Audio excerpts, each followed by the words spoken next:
रसूल करीम सल्लल्लाहु अलैहि वालिहि वसल्लम के शमाइल, मुबारक आदात और मुबारक सुन्नतों के बारे में इमाम तिरमिज़ी ने जो 7वां चैप्टर 7वां टॉपिक रखा है वो आपके सुरमा इस्तेमाल करने के बारे में।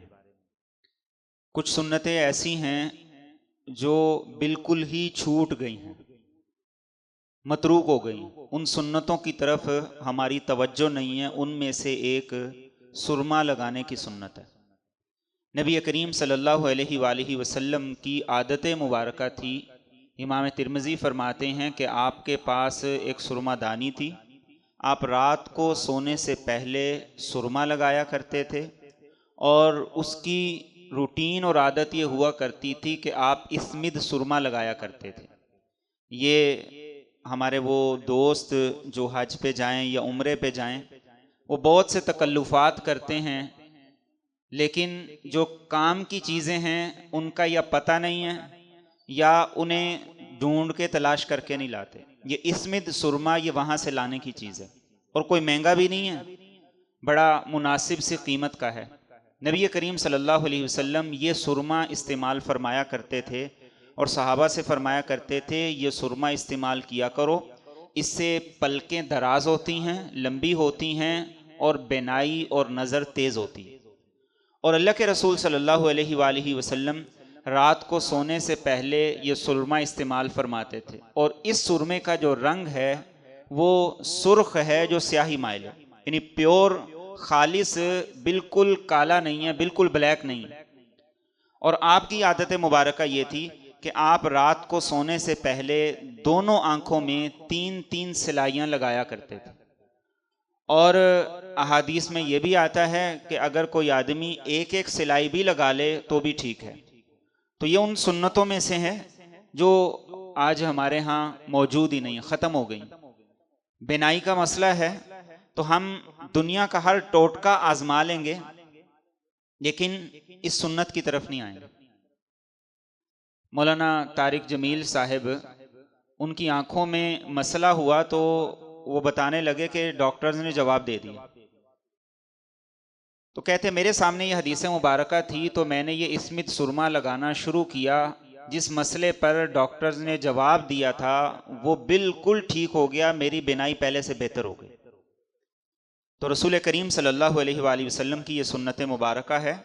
आप ये फरमाते थे कि बेहतरीन सुरमा इस्मिद है, ये बिनाई को तेज़ करता है और पलकों को लंबा करता है, इसलिए इसे इस्तेमाल किया करो। 8वां चैप्टर है रसूल करीम सल्लल्लाहु अलैहि वसल्लम के लिबास के मुतालिक। नबी करीम सल्लल्लाहु अलैहि वसल्लम की ज़िंदगी में बड़ी सादगी थी। और सादगी का मफहूम क्या होता है? सादगी का मफहूम ये होता है कि जो मुयस्सर हुआ शुक्र के साथ, सब्र के साथ उसे पहन लिया और अल्लाह ताला का उस पर शुक्र अदा किया और उसे काफ़ी समझा। नबी करीम सल्लल्लाहु अलैहि वसल्लम सहाबा किराम को तरगीब दिया करते थे कि सफ़ेद लिबास पहना करो, इसलिए कि ये ज़्यादा साफ सुथरा भी होता है। कोई और लिबास अगर पहना जाए उस पर दाग लग जाए, मैला हो जाए, इंसान परवाह नहीं करता, लेकिन अगर सफ़ेद लिबास पहना जाए तो जैसे ही उसे दाग लगेगा, मैला होगा, उसे फौरी तौर पर इंसान धोएगा भी और तब्दील भी करेगा। और दूसरा आपने फरमाया कि अपने मुर्दों को, अपने फौत शुदगान को सफ़ेद कफन दिया करो, उसमें भी इस चीज़ का हुक्म दिया। और अल्लाह के रसूल सल्लल्लाहु अलैहि वसल्लम की आदत मुबारक ये थी कि आप सफ़ेद लिबास भी पहना करते थे। लेकिन जैसे मैंने बताया कि सफ़ेद लिबास मुयस्सर हो जाता तो पहन लिया करते थे, वरना आप कई तरह का लिबास पहना करते थे जो मुयस्सर होता। और कोई एक हदीस मुबारक ऐसी नहीं है जिससे ये पता चलता हो कि नबी करीम सल्लल्लाहु अलैहि वसल्लम के पास 4-4, 5-5, 6-6 जोड़े हुआ करते थे। जो जिस्म मुबारक पे होता था उमूमन वही हुआ करता था, उससे ज़ायद नहीं हुआ करता था। और अल्लाह के रसूल सल्लल्लाहु अलैहि वसल्लम को जैसा मुयस्सर होता वैसा पहन लिया करते थे। उस ज़माने के अंदर यमनी चादरें हुआ करती थी। एक होती है कमीज़, अल्लाह के रसूल इसे भी पसंद फरमाते थे। कमीज़ क्या होती है? इसके बाजू होते हैं और उसका गिरेबान होता है, बटन भी लगे होते हैं। आप ये भी पसंद फरमाते थे, ये भी पहनते थे, लेकिन बसा औकात वो चादर पहना करते थे। चादर में बाकायदा तौर पे वैसे बाजू नहीं हुआ करते थे, लेकिन बटन लगे हुआ करते थे और ये यमन से आया करती थी। वो रसूल करीम सल्लल्लाहु अलैहि वसल्लम को कोई हदिया दे देता, आप वो पहन लिया करते थे। अब वो कई तरह की होती थी। कभी वो सुर्ख दारीदार होती थी, कभी वो स्याह दारीदार होती थी और कभी वो सबज दारीदार होती थी। यानी ये सारे जो रंग रसूल करीम सल्लल्लाहु अलैहि वसल्लम से साबित हैं कि आपने वो पहने हैं। यानी ना वो बिल्कुल सुर्ख होता था, सुर्ख लिबास मर्दों को मना फरमाया। उसकी वजह यह है कि ये औरतों का कलर है, मर्दों का नहीं। सबज रंग रसूल करीम सल्लल्लाहु अलैहि वसल्लम ने पहना है, लेकिन वो खालिस सबज नहीं था, वो लिबास था जिसमें सबज रंग की दारियां मौजूद थीं। इसी अंदाज से रसूल करीम सल्लल्लाहु अलैहि वसल्लम ने और भी रंग पहने हैं, तो आपकी ये आदत मुबारक थी। फिर अल्लाह के रसूल सल्लल्लाहु अलैहि वसल्लम ने जुब्बा भी पहना। एक हदीस तय्यबा है कि अल्लाह के रसूल सल्लल्लाहु अलैहि वसल्लम ने ग़ज़वा तबूक के मौके पर एक जुब्बा पहना था जिसकी आस्तीनें तंग थीं। अब आपकी सादगी देखिए कि रसूल करीम सल्लल्लाहु अलैहि वसल्लम ने वो पहना और उसे पहने हुए वुज़ू नहीं हो सकता था, इसलिए आपने पहले उतारा, उसके बाद वुज़ू फरमाया, उसके बाद दोबारा उसे पहन लिया।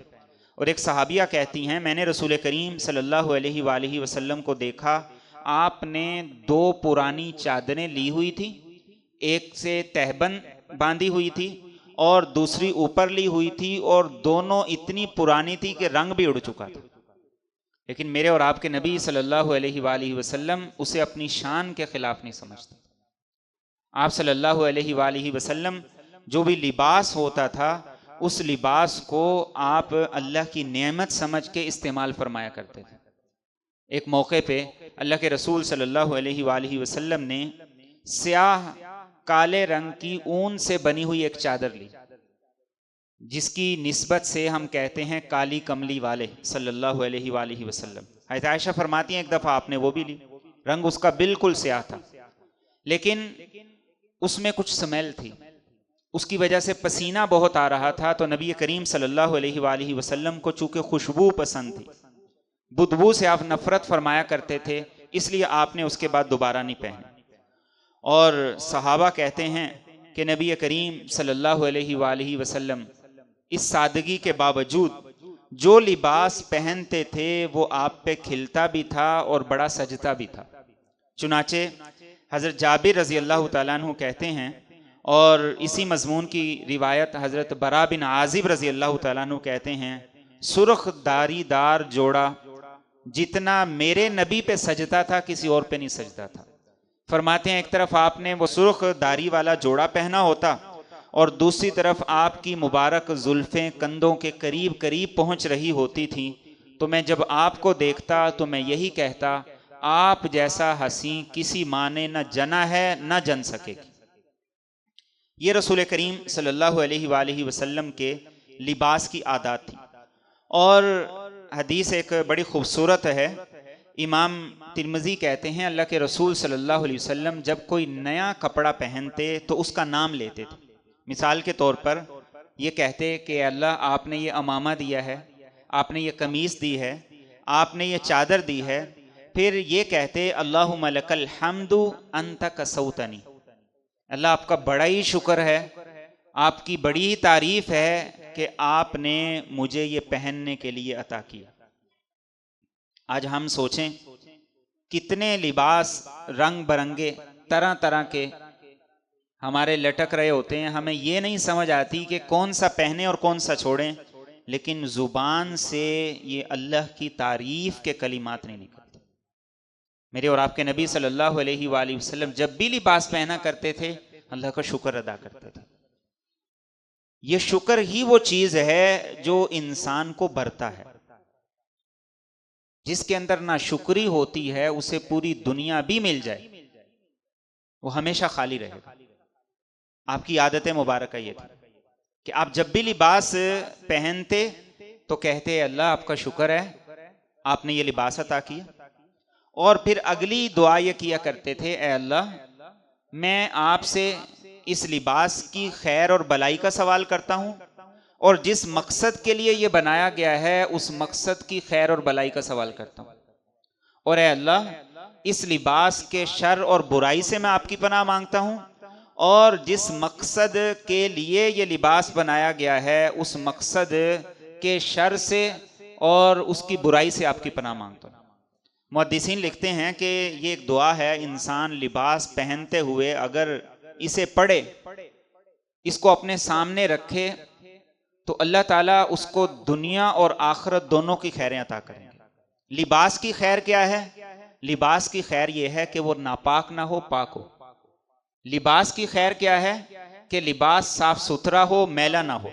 और एक जुमला नोट कीजिएगा, मेरे और आपके नबी सल्लल्लाहु अलैहि वसल्लम ने ईद के मौके पर भी पुराना लिबास पहना है, लेकिन जिंदगी भर कभी मैला लिबास नहीं पहना। पुराना पहना है, मैला कभी नहीं पहना। आपके मिजाज में बड़ी नफासत थी, और ऐसी नफासत थी कि नबी रहमत सल्लल्लाहु अलैहि वसल्लम के मुबारक बदन पे मक्खी भी नहीं बैठती थी। ये नफासत थी। तो आप सल्लल्लाहु अलैहि वसल्लम क्या दुआ कर रहे हैं? अल्लाह इस लिबास की खैर का मैं आपसे सवाल करता हूं। खैर क्या है? पाक हो, नापाक ना हो। हम में से कितने लोग हैं उनको कहा जाए ना आओ नमाज पढ़ें, वो कहते हैं कपड़े ठीक नहीं।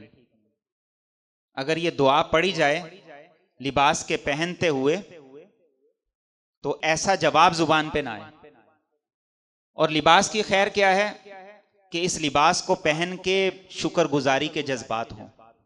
लिबास की खैर क्या है? इस लिबास को अल्लाह की नेमत समझ के पहनूं। लिबास की खैर क्या है?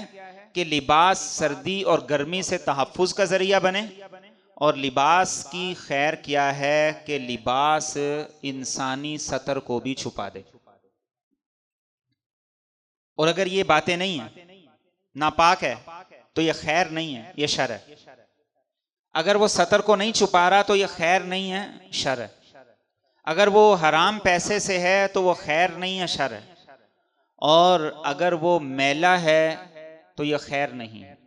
और अगर उसको पहन के इंसान खुद को बड़ी शय समझता है, दूसरे को हल्का और हकीर समझता है, उसको पहन के इंसान के अंदर तकब्बुर और बड़ाई के जज्बात आते हैं, तो ये खैर नहीं, शर है। अब देखिए ये कैसी जामे दुआ नबी रहमत सल्लल्लाहु अलैहि वसल्लम ने हमें सिखाई, और हमें ये दुआएं याद करनी चाहिए। मुहद्दिसीन कहते हैं कि इस दुआ को जो पढ़ के, इस दुआ को समझ के और इस दुआ को याद करके जो आदमी लिबास पहनेगा, उसके लिबास की जो खामियां हैं सारी खुद ब खुद ठीक हो जाएंगी इस एक दुआ से। लंबे चौड़े लेक्चर्स की जरूरत नहीं, लंबी चौड़ी नशिस्तों की जरूरत नहीं है। बस इस दुआ को समझ के जो लिबास पहनेगा उसकी नीयत भी खुद ब खुद ठीक हो जाएगी, और वो लिबास का जो मकसूद है, जो मतलूब है, उसको भी हासिल कर लेगा। तो ये बड़ी खूबसूरत दुआ थी जो मेरे और आपके नबी सल्लल्लाहु अलैहि वसल्लम लिबास के पहनते हुए पढ़ा करते थे। तो हमें ये भी याद करनी है, और उसके साथ साथ अपने बच्चों को भी याद कराएं, उनको बताएं लिबास की खैर क्या है, लिबास का शर क्या है, और उनको बताएं अल्लाह की नेमतों की कदरदानी कैसे होती है, अल्लाह की नेमतों की कदर कैसे करनी है। आज ये चीज़ हम अपनी औलाद को नहीं सिखा पा रहे। सबसे ज़्यादा जो चीज़ हमारी औलाद में ख़तरनाक है वो नाशुक्री है। इससे बड़ी कोई चीज़ नहीं है जो आज हमारी औलाद के अंदर मौजूद है। ऐसा जहर है कि इस जहर की हलाकत, आफरीनी का और इस जहर के नुकसानात का अंदाज़ा नहीं किया जा सकता। उसके बाद इमाम तिरमिज़ी ने रिवायत की है रसूल करीम सल्लल्लाहु अलैहि वसल्लम की ज़िंदगी के बारे में।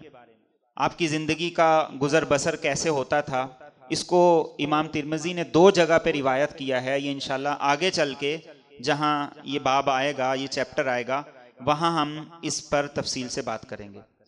10वां चैप्टर है रसूल करीम सल्लल्लाहु अलैहि वसल्लम के मोज़े के बारे में। नबी रहमत सल्लल्लाहु अलैहि वसल्लम सर्दी के लिबास में मोज़े भी इस्तेमाल फरमाते थे। ये चमड़े के बने हुए थे और आप सल्लल्लाहु अलैहि वसल्लम को एक सहाबी थे जिनका नाम दिहया कल्बी था, उन्होंने ये गिफ्ट किए थे और उसके साथ एक जुब्बा भी गिफ्ट किया था। तो नबी करीम सल्लल्लाहु अलैहि वसल्लम ने मोज़े भी और वो जुब्बा भी इतना इस्तेमाल किया कि मोज़े भी फट गए और जुब्बा भी फट गया। इसीलिए सहाबा किराम जब किसी को लिबास पहने हुए देखते थे कि उसने नया कपड़ा पहना है, नया लिबास पहना है, तो वो उसे दुआ करते थे तुबली व युखलिफुल्लाह, उसे दुआ देते थे तुबली व युखलिफुल्लाह, अल्लाह करे कि तू इसे पहने, इसे अल्लाह हंडाना नसीब करे और अल्लाह तुझे इसके बाद और भी इससे बेहतर अता करे। नबी रहमत सल्लल्लाहु अलैहि वसल्लम की आदत मुबारक यही थी कि आप चीज़ों की बड़ी कदर किया करते थे, अल्लाह की नेमतों को कभी हकीर नहीं समझा करते थे। उसके बाद 11वां चैप्टर है रसूल करीम सल्लल्लाहु अलैहि वसल्लम के मुबारक नालैन के बारे में, आपकी जूतियों के बारे में। सहाबा में से अब्दुल्ला इब्ने मसऊद रज़ी अल्लाह तआला अन्हु, ये वो सहाबी हैं जो रसूल करीम सल्लल्लाहु अलैहि वसल्लम की जूतियों के और आपके मुबारक नालैन की खिदमत पे थे। यानी इनका काम ही ये था कि जहां भी आप तशरीफ ले जाते थे ये आपकी जूतियों को संभालते थे और आपके मुबारक नालैन को अपने सीने से और अपने पहलू से लगा के रखते थे। और नबी करीम सल्लल्लाहु अलैहि वसल्लम के ये सहाबी इतने करीब थे कि लोग समझते थे कि ये भी अहले बैत में शामिल है। तो रसूल करीम सल्लल्लाहु अलैहि वसल्लम ने कई तरह के जूते इस्तेमाल किए, लेकिन आपके जूते और आपके मुबारक नालैन ये कैसे हुआ करते थे? हज़रत अनस कहते हैं कि आपके जो नालैन थे उन पे दो दो तस्मे होते थे, नीचे सोल होता था वो भी चमड़े का था और ऊपर दो दो तस्मे थे, जैसे हमारे यहाँ कैंची चप्पल होती है, इससे मिलती जुलती शबाहत थी कि दो दो तस्मे हुआ करते थे। और रसूल करीम सल्लल्लाहु अलैहि वसल्लम चमड़े का जूता पहनते थे और चमड़ा भी वो होता था जिससे बालों को साफ कर दिया जाए। अरबों के यहाँ दोनों तरह के लोग पहनते थे। जब चमड़े को लोग खुश्क कर लेते थे, उसके अंदर से गंदगी मैल कुचैल ख़त्म हो जाता था, जिसे हम आजकल रंगना कहते हैं या दबागत देना कहते हैं, तो उसके बाद वो उसे इस्तेमाल कर लेते थे। लेकिन रसूल करीम सल्लल्लाहु अलैहि वसल्लम आप जो जूता पहनते थे वो चमड़े का था, उस पे दो दो तस्मे हुआ करते थे। और हज़रत अमर बिन हुरैस कहते हैं मैंने नबी करीम सल्लल्लाहु अलैहि वसल्लम को ऐसे जूते पहने हुए भी देखा जो मुरम्मत शुदा थे और वो सिले हुए थे, यानी पहन पहन के फट गए थे, लेकिन नबी सल्लल्लाहु अलैहि वसल्लम उसको सिलाई करवा लेते थे। बल्कि आगे चल के आएगा कि आपके मिजाज में सादगी ऐसी थी, आजिज़ी और तवाज़ो का आलम यह था कि आप अपने जूते खुद ही सी लिया करते थे। ये मेरे और आपके नबी सल्लल्लाहु अलैहि वसल्लम की आजिज़ी भी थी, तवाज़ो भी थी और नेमतों की कदरदानी भी थी। और फिर उसके साथ अल्लाह के रसूल सल्लल्लाहु अलैहि वसल्लम ने हमें जूतों के बारे में कुछ हिदायत भी इरशाद फरमाई, जिसे इमाम तिरमिज़ी ने रिवायत किया है। इमाम तिरमिज़ी कहते हैं नबी करीम सल्लल्लाहु अलैहि वसल्लम ने फरमाया कि जब भी जूता पहनो तो पहले दायां पांव पहनो फिर बायां पांव पहनो। आपकी आदत मुबारक ये थी कि आप मामलात को, उन चीज़ों को जिनको दाईं तरफ से शुरू करना मुमकिन होता वो दाईं तरफ से किया करते थे। और अल्लाह के रसूल सल्लल्लाहु अलैहि वसल्लम को ये चीज़ बड़ी पसंद थी। और एक और बात जो आपने इरशाद फरमाई, आपने फरमाया कि या तो दोनों जूते पहन के चलो या दोनों जूते उतार के चलो। ऐसा ना करो कि एक जूता पहना हुआ है और एक उतारा हुआ है। ये बड़ी सादा सी तालीम है रसूल करीम सल्लल्लाहु अलैहि वसल्लम की। एक आदमी ने जूता पहना हुआ है और एक उतारा हुआ है तो ऐन मुमकिन है कि वो अनबैलेंस हो और गिर जाए। ये आदाब ज़िंदगी हैं जो हमें रसूल करीम सल्लल्लाहु अलैहि वसल्लम ने सिखाए कि ताकि हम इन छोटी छोटी बातों का भी ख्याल रखें। और क्या बात जो कुरान ने फरमाई है, खूबसूरत बात कुरान ने इरशाद फरमाई है, हरीसुन अलैकुम, ये मेरे और आपके नबी की शान है कि तुम्हारे नबी वो हैं जिन्हें तुम्हारे पाँव में कांटा चुभना भी गवारा नहीं, उन्हें तुमसे इतनी मोहब्बत है। उस मोहब्बत का आलम यह है कि आप वो तालीमात इरशाद फरमाते हैं कि जिन तालीमात से उम्मती सरासर राहत में रहे। और बड़ी खूबसूरत बात है, शेख इब्ने बाज सऊदीया के मुफ्ती आज़म रहे हैं, उन्होंने जब ये हदीस बयान की तो उनके शागिर्द ने कहा कि ये बताइए कि अगर मैं एक जूता पहन लूं और मेरा दूसरा जूता चंद कदम के फासले पे पड़ा है तो एक जूता पहन के वहां जाके दूसरा पहन लूं? उनका जवाब बड़ा सुनने वाला था। उन्होंने फरमाया कि जिंदगी में हो सके ना तो एक कदम भी सुन्नत के बगैर ना उठाओ। ये होती है आशिक की शान, ये होती है मोहब्बत करने वाले की शान कि जिंदगी में हो सके ना तो एक कदम भी सुन्नत के खिलाफ ना उठाओ। नबी करीम सल्लल्लाहु अलैहि वसल्लम ने हमें यह तालीमात इरशाद फरमाई हैं। और बड़ी खूबसूरत बात है, हसन बसरी रहिमहुल्लाहु ताला जब नबी करीम सल्लल्लाहु अलैहि वसल्लम के हुस्न जमाल का तज़किरा करते तो एक एक चीज़ को बड़ी तफसील से बताया करते थे कि मुबारक बाल ऐसे थे, मुबारक हाथ ऐसे थे, चेहरा अनवर ऐसा था, सीना अक़दस ऐसा था, मुबारक पेट ऐसा था। वो फरमाते, उनके शागिर्द कहते हैं, जब रसूल करीम सल्लल्लाहु अलैहि वसल्लम के नालैन मुबारकैन का तज़किरा आता तो खामोश हो जाते, आंखों से आंसू बहने लगते। तो शागिर्द कहते कि हुलिया मुबारक का तज़किरा कर दिया है, यहाँ आके आप हमेशा खामोश हो जाते हैं। उसके तज़किरे से पहले आपकी आंखें नम हो जाती हैं। उनका जुमला दिल पे लिखने वाला जुमला है। वो फरमाने लगे, हुजूर के जूते ऐसे हैं, आपके नालैन मुबारकैन ऐसे हैं जिनके जरिए से हमारी शान बुलंद होती। पूछा गया बताएं, थोड़ी तशरीह कर दीजिए। कहने लगे कि देखो यही मुबारक नालैन थे जिनके बारे में अभी हमने पढ़ा, सिले हुए भी होते थे, फट जाते तो आप खुद सी लेते थे। फरमाने लगे कि यही नालैन मुबारकैन थे। नबी रहमत सल्लल्लाहु अलैहि वसल्लम जब सफ़रे मेराज पे तशरीफ़ ले गए तो मूसा अलैहि सलाम की तरह अल्लाह ने ये नहीं कहा फ़खला नालैक, अपने जूते उतारिए और उसके बाद मेरे अर्श पे तशरीफ़ लाइए। तो कहते हैं हमारे नबी के मुबारक नालैन की शान ये है कि अल्लाह ताला ने आपको ये हुक्म नहीं दिया कि जूते उतारें और अर्श पे आएं। अल्लाह ने कहा, हबीब आपके जूते भी इतने बुलंद हैं, इतनी शान वाले हैं कि आप उन जूतों समेत अर्श पे आ जाएं। तो कहते थे, क्यों ना फिर मैं कहूँ कि आपके मुबारक नालैन ऐसे हैं जिनसे हमारी शान बढ़ती है, जिनसे हमारा मकाम बढ़ता है और जिन पे हमें फ़ख्र है। और मौलाना अशरफ अली थानवी रहिमहुल्लाहु ताला, उन्होंने एक बाकायदा तौर पर रिसाला लिखा है और उस रिसाले में उन्होंने रसूल करीम सल्लल्लाहु अलैहि वसल्लम के मुबारक नालैन का नक्श भी लिखा है। जैसे हमारे यहाँ ये नक्श है नालैन का, आपके मुबारक नालैन का नक्श ऐसा ही था। लेकिन एक बात की तरफ मैं आपको मुतवज्जे करना चाहूँगा, रबीउल अव्वल के महीने में उसी मुबारक नालैन के नक्श की हम लोग झंडियाँ बना के लगाते हैं और बाद में क्या होता है, कूड़े में, कचरे में, नालियों में वो फिर रही होती।